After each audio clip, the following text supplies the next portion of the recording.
আগ ধাক্কায় অনেকটা বাড়ল রান্নার গ্যাসের দাম। সোমবার এই মূল্য বৃদ্ধির ঘোষণা করেছেন কেন্দ্রীয় পেট্রোলিয়াম মন্ত্রী Hardeep Singh Puri. What we have decided, therefore, is that the average price, not the average, the price per cylinder of LPG will increase by 50 rupees.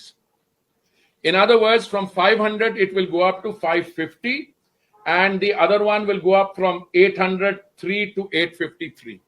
Now, this is a step which we will review as we go along.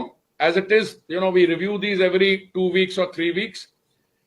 And therefore, the excise duty that you have seen increase is not to go on to the consumer on petrol and diesel.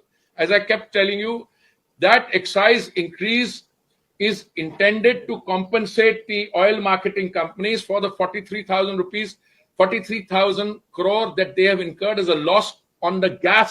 সাধারণের ব্যবহৃত গ্যাসের পাশাপাশি উজ্জ্বলা যোজনার আওতায় থাকা গ্যাসের দামও বেড়েছে আগ ধাক্কায়। এবার এক লাফে 50 টাকা বাড়ল গ্যাসের দাম। সোমবার মধ্যরাত থেকেই নতুন দাম কার্যকর হবে বলে জানিয়েছে কেন্দ্রীয় সরকার। মাত্র কয়েকদিন আগে শেষ হয়েছে সংসদের বাজেট অধিবেশন, তারপরেই দাম বাড়াবার সিদ্ধান্ত নিল নরেন্দ্র মোদী নেতৃত্বাধীন কেন্দ্রীয় সরকার।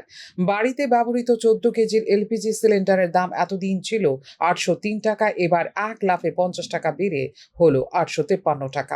অন্যদিকে উজ্জ্বলা যোজনায় থাকা গ্যাসের দাম 503 টাকা থেকে বেড়ে হলো 533 টাকা। উল্লেখ করা যেতে পারে, মাত্র এক সপ্তাহ আগে বাণিজ্যিক গ্যাসের দাম কমেছিল 25 টাকা। এবার এক লাফে রান্নার গ্যাসের দাম বাড়ল 50 টাকা। স্বভাবতই এতে সমস্যায় পড়তে চলেছে মধ্যবিত্ত শ্রেণী। পেট্রোল এবং ডিজেলের ওপরেও 2 টাকা করে শুল্ক বৃদ্ধি করেছে কেন্দ্রীয় সরকার। এর ফলে 1 লিটার পেট্রোলের শুল্ক হয়েছে 13 টাকা, 1 লিটার ডিজেলের শুল্ক হয়েছে 10 টাকা। সাধারণ মানুষকে সমস্যায় ফেলতে এই সিদ্ধান্ত নেওয়া হয়নি, বরং তেল সংস্থাগুলির ক্ষতি কিছুটা কমাতেই এই পদক্ষেপ বলে দাবি করছে কেন্দ্রীয় সরকার। গ্যাসের দামে ভর্তুকি দেওয়ার কারণে তেল সংস্থাগুলির 43,000 কোটি টাকা লোকসান হয়েছে বলে জানিয়েছে কেন্দ্রীয় সরকার। ফিউরো রিপোর্ট, নিউজ নাও।